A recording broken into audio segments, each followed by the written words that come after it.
আমি সানোয়ার হোসেন, প্রিয় শিক্ষার্থী। আজকে তোমাদের নবম দশম শ্রেণীর সূচক লগারিদমের উপরে আজকে আমরা ক্লাস নিব, যার 4.1-এর। এখানে তোমরা প্রথমেই যে বইয়ের 76 পৃষ্ঠার মধ্যে তোমরা দেখতে পাবা কিছু সূত্রাবলী আছে। এটা নিয়ে আমি আগে তোমাদের কিছু কথা বলতেছি। সেটা হচ্ছে, দেখো, প্রথমেই এখানে লেখা আছে এলিমেন্টস অফ আর।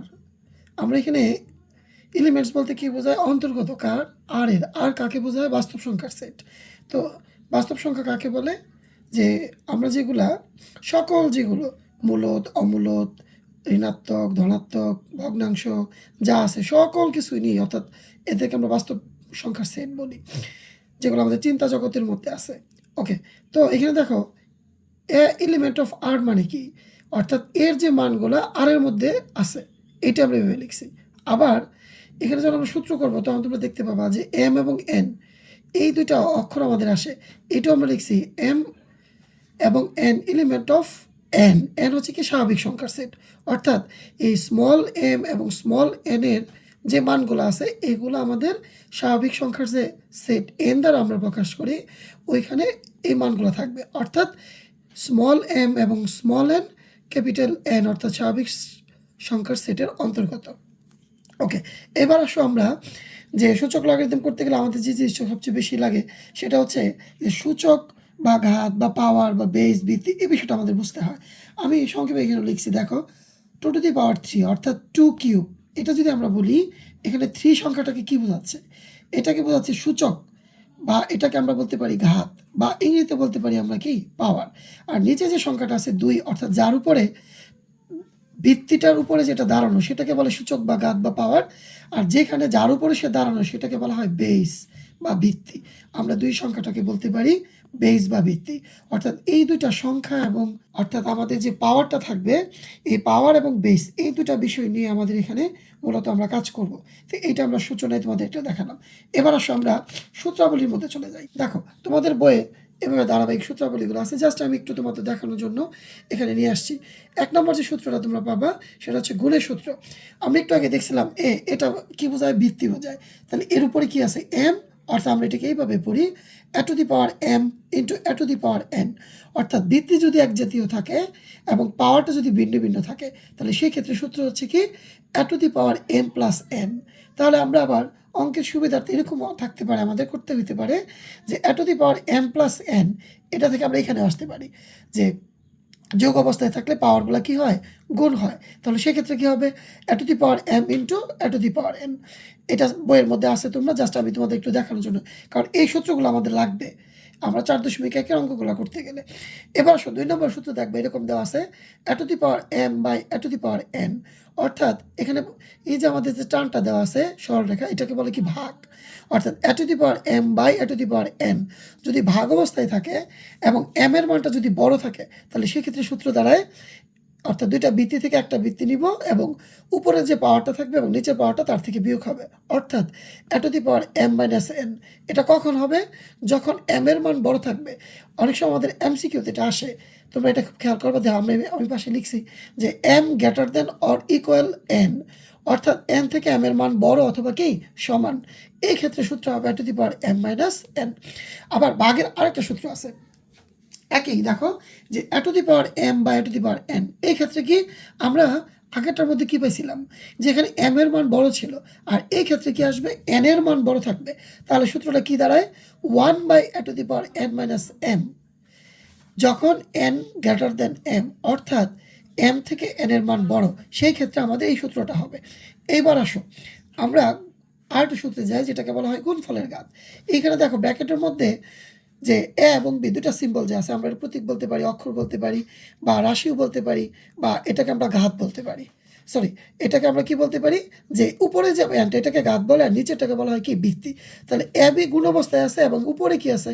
পাওয়ার, সূচক বা ঘাত আছে, আর এটাকে আমরা বেস বা ভিত্তি বলি। তাহলে ব্র্যাকেটের ভিতরে দেখো এখানে দুইটা অক্ষর আছে, একটা হলো এ আর একটা বি, এবং পাওয়ার হিসেবে আছে কি? শুধু এন। তাহলে আমরা এর উপরেও এন এবং কি বি এর উপরেও এন আছে, তাহলে সেই ক্ষেত্রে আমরা বলবো A to the power N into B to the power N. অর্থাৎ যে পাওয়ারটা থাকবে দুইটা বৃত্তির উপরে গুণ অবস্থায় আসবে। ওকে, আচ্ছা, তো দেখো আমরা তাহলে পরবর্তী সূত্রে যাই, যেটাকে বলা হয় ভাগফলের ঘাত। এখানে দেখো এ বাই বি ভাগ অবস্থায় আছে এবং পাওয়ারটা আছে কি এন। তাহলে আমাদের ভিত্তিগুলো কি আছে, ভাগ অবস্থায় আছে। তাহলে আমরা পাওয়ারটা শুদ্ধ তার উপর দিয়ে দিব। দেখো তাহলে কি দাঁড়ায়, A to the power N by B to the power N. এখানে একটা শর্ত আছে যে বির যে মানটা, অর্থাৎ এখানে যে ভিত্তি যে দুইটা আছে এ এবং বি, এই বির মানটা কখনোই জিরো হইতে পারবে না। যদি জিরো হয় তাহলে এই সূত্রটা এখানে হবে না। তো আশা করি বলছে, অনেক সময় তো পরীক্ষা এরকম আসে যে এ বাই বি, অর্থাৎ এ বাই যে ভাগ অবস্থায় আছে পাওয়ার কি এন, সূত্র কি A to the power N by B to the power N. কোন শর্তে, তাহলে আমরা বলবো বি নট ইকুয়াল টু কি জিরো। ওকে, এবার আসলে পরবর্তী সূত্রে যাই, ঘাতের ঘাত।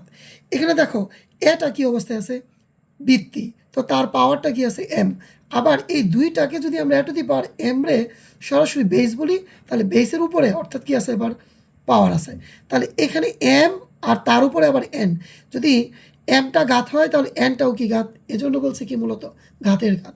তাহলে A to the power M power N power to the N, এটাকে যদি আমরা সূত্র করি তাহলে এই দুইটা গুণ অবস্থায় চলে আসবে। সেটা কি হবে, A to the power M N. এগুলো যখন আমরা অঙ্ক করবো তোমরা আরও বিস্তারিত দেখতে পারবে। ঠিক আছে, চলো আমরা পরবর্তী সূত্রে যাই।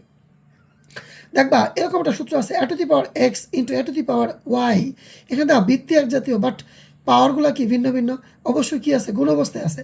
এই ক্ষেত্রে দুইটা বৃত্তি বাদ যাবে, অর্থাৎ এক্স ইকুয়াল টু কী হবে, ওয়াই হবে। এটা আমাদের কাজে লাগবে। দেখো এটা কখন হয়, শর্তটা কি, অর্থাৎ জিরো থেকে এর মান বড় হইতে হবে। এখানে যে বৃত্তি এটা আছে অবশ্যই এটার মান জিরো থেকে বড় হইতে হবে এবং এর মান নট ইকুয়াল টু ওয়ান, অর্থাৎ এর মান কি হইতে পারবে না, ওয়ান হইতে পারবে না। তাহলে দেখো জিরো থেকে বড় এবং ওয়ান হইতে পারবে না, তার মানে কি এর থেকে বড় মান আসবে। ওকে, এবার যে আমরা পরবর্তী সূত্রে A to the power X into B to the power X, এইটা আমরা এখানে দেখো আগেরটার মধ্যে আমাদের ভিত্তিগুলো এক জাতীয় ছিল, বাট এখানে আমাদের পাওয়ারগুলো এক জাতীয়, বাট ভিত্তিগুলা কি ভিন্ন। তাহলে এই ক্ষেত্রে আমাদের পাওয়ারগুলা কি করবে, বাদ যাবে, অর্থাৎ ভিত্তি ইকুয়াল ভিত্তি হবে। দেখো তাহলে এক্স এক্স যদি বাদ যায়, এখানে ভিত্তি হচ্ছে এ আর এই পাশে ভিত্তি হচ্ছে কি বি। তাহলে আমরা বলতে পারি এ ইকুয়াল টু কি বি। এটা কখন, যখন জিরো থেকে এর মান বড় এবং জিরো থেকে বির মান বড় এবং এক্স এর মানটা নট ইকুয়াল টু জিরো, অর্থাৎ এক্স এর মান কি হইতে পারবে না, জিরো হইতে পারবে না। এই দুইটা প্রশ্ন কিন্তু সূত্র যেটা কিন্তু এমসিকিউর মধ্যে আসে, তুমি একটু ভালো করে খেয়াল করবে। ওকে, এরপরে আসো, এখানে আমাদের এই সূত্রগুলোর মাঝখানে দুটি শর্ত আছে। যে কি শর্ত, একটা বলে শূন্য সূচক। এখানে দাও এ টু দি পাওয়ার জিরো, এটাকে আমরা বলতে পারি A to the power zero অথবা এ নট, অর্থাৎ জিরোটাকে নটও বলা যায়, এজন্য বলছে শূন্য সূচক। তাহলে এ নট ইকুয়াল টু কি ওয়ান। এটা কখন লাগবে আমাদের, যখন আমরা বিভিন্ন অঙ্ক করব, এই ক্ষেত্রে এটা আমাদের ব্যবহার আসবে। আরেকটা জিনিস খেয়াল করো, এখানে আমরা শর্তটা কি এ নট ইকুয়াল টু জিরো। তেমনি আরেকটা এরকম আমাদের শর্ত আছে ঋণাত্মক সূচকের, এ ইনভার্স এন, অথবা আমরা পড়তে পারি A to the power minus N. এই ক্ষেত্রে সূত্রটা কি দাঁড়ায় মনে রাখবা, তোমরা লিখবা প্রথমেই একটা দিবা ওয়ান বাই, বাই মানে কি ভাগ, আর এখানে ভিত্তি যারা থাকবে এটাই থাকবে, মাইনাসটা হয়ে যে পাওয়ারটা থাকবে এইটা ওই ভিত্তির উপরে চলে আসবে, অর্থাৎ one by A to the power N. আচ্ছা, তাহলে এই সূত্রটা কখন হয়, তারও একটা শর্ত আছে। শর্তটা কি, এ নট ইকুয়াল টু জিরো, এবং এই যে এখানে যে এন ছিল, যে আমাদের পাওয়ারটা ছিল এন, এই এনের মানটা অবশ্যই আমাদের যে স্বাভাবিক সংখ্যার সেট তার মধ্যে থাকতে হবে। এই ছিল আমাদের 4.1-এর সূত্র এবং বিভিন্ন শর্ত নিয়ে তোমাদের আলোচনা। আশা করি তোমরা বুঝতে পারছো। যদি কোনো অংশের মধ্যে বুঝতে সমস্যা হয় অবশ্যই আমাকে তোমরা কমেন্টস করে জানাবা। তো আমরা পরবর্তী ক্লাসে এই 4.1-এর উদাহরণ এবং অঙ্ক নিয়ে তোমাদের সামনে আলোচনা করব। আশা করি তোমরা এই বিষয়গুলো বুঝতে পারবা। ধন্যবাদ সকল। প্রিয় শিক্ষার্থী, সানোয়ার ক্লাসরুম ইউটিউব চ্যানেলে তোমাদেরকে স্বাগতম। আমরা গত ক্লাসে উদাহরণ 5 নিয়ে আলোচনা করেছিলাম। আজকে আমরা অনুশীলনীর 1 নম্বর অঙ্কটা নিয়ে তোমাদের সামনে আলোচনা করতেছি। দেখো এখানে আমাদের 7 উপরে আছে, পাওয়ার আছে 3, অর্থাৎ 7 কিউব ইন্টু 7 ইনভার্স 3, তারপর ভাগ 3 উপর 3 into 3 two the power minus 4 বা 3 ইনভার্স 4, যেভাবে আমরা পড়ি। তো এইটাকে কি বলছে, সরল করতে বলছে। খেয়াল করো প্রিয় শিক্ষার্থী, এখানে 7 ভিত্তি, এখানেও 7 ভিত্তি, আর গুণ অবস্থায় আছে। আমরা সূত্র পড়ছি 1 নম্বর সূত্র, মনে আছে কি তোমাদের, কি পড়ছিলাম, A to the power M into A to the power N equal to কি A to the power M minus N.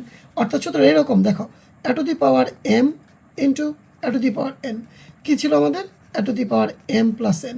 এরকম আমরা সূত্র পড়ছি। তাহলে এই সূত্রের আদলে যদি আমরা এখানে করতে যাই, তাহলে প্রথম দেখো আমরা এটা ভাগ চিহ্ন দেবো আগে। তাহলে বৃত্তি এক জাতীয়, তাহলে বৃত্তি হলো একটা বৃত্তি আমরা নিলাম। তাহলে উপরে পাওয়ার আছে প্রথমটা কত 3, তো যোগ করতে হয় দিলাম যোগ, তারপরে এখানে কত -3, এর জন্য আমরা একটা ব্র্যাকেট দিব। স্যার ব্র্যাকেট কেন? আমরা ইচ্ছা করলে প্লাস মাইনাসও দিতে পারতাম। হ্যাঁ, আমরা যখন প্রথমে বুঝবো এর জন্য আমরা এই করে দিলাম। যখন তুমি এক্সপার্ট হইবা তখন আর ব্র্যাকেট দেওয়ার দরকার হবে না, তুমি সরাসরি এরকম লিখে ফেলতে পারবা। যে কীরকম, যে আমি একটু দেখাই দিই, 7 3 প্লাস মাইনাসে -3, এভাবে একভাবে তুমি করতে পারবা। কিন্তু এখন প্রাথমিক অবস্থায় আমরা ব্র্যাকেট দিয়ে দিলাম, কারণ তোমাদের চিহ্ন ভুল হইতে পারে। এবার আসুন নিচে, যদি কোনো সংখ্যা অর্থাৎ এই যে 3-র উপরে বামে কোনো সংখ্যা না থাকলে আমরা মনে করি কি সেখানে একটা 1 আছে, তাহলে আমরা যদি এরকম লিখি 3, তাহলে সূত্র হয়েছে ওটার মতোই a two the power m plus into a two the power n, সূত্র কি a two the power m plus n।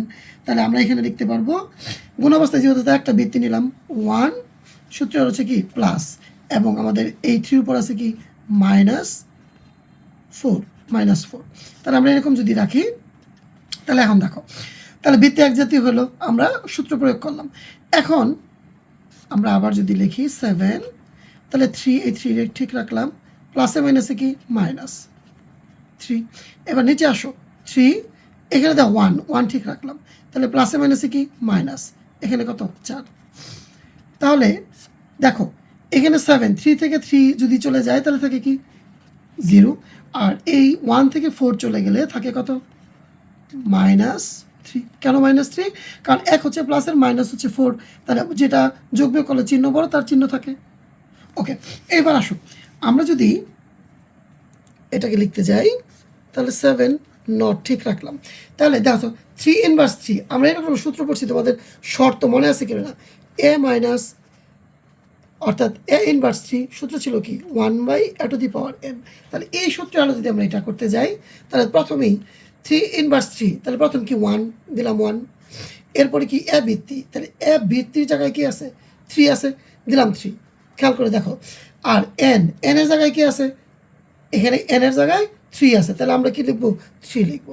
তাহলে তোমরা বলো তো কি বাদ গেল, মাইনাসটা বাদ গেল। এইটা হচ্ছে নিয়ম।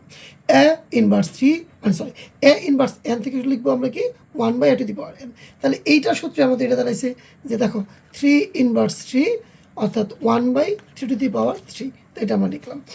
এখন দেখো এই 7 যে নট বা 7-0 আমরা একটা সূত্র পড়ছিলাম এরকম, a নট সমান সমান কি 1, তাহলে এই 7 নট মানে কি 1, আর এটা যেহেতু ভাগ অবস্থায় আছে, তাহলে আমরা এটাকে যদি উল্টায় দিই তাহলে কি হয়, দেখো 7 নট রাখলাম, উল্টায় দিলে এটা চলে যাবে 3 টু দি পাওয়ার 3/1।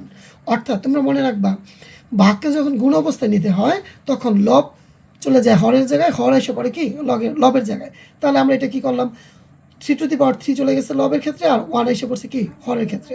তাহলে এখন 7 নট মানে কি 1 ইন্টু 3 টু দি পাওয়ার 3 মানে কত 27, তো 1 তো নিচে কোনো দাম নেই, তাহলে গুণ করলে 27 কে 27, এটাই আমাদের আনসার। তাহলে আমরা এখানে কি সমাধান করতে পারলাম 27। আশা করি সরল মানে কি ছোটো করে নিয়ে আসা, তাহলে আমরা এই অঙ্কটাকে এই পর্যন্ত ছোটো করে নিয়ে আসলাম, উত্তর হয়েছে কত 27। প্রিয় শিক্ষার্থী, আশা করি তোমরা অঙ্কের সহজ করে বুঝতে পারবা। যদি না বোঝো তারপর আমাকে তোমরা কমেন্টসে জানাবা, আমি ইনশাল্লাহ পরবর্তীতে তোমাদেরকে আরও সহজ সমাধান করার চেষ্টা করব। ধন্যবাদ সকলকে।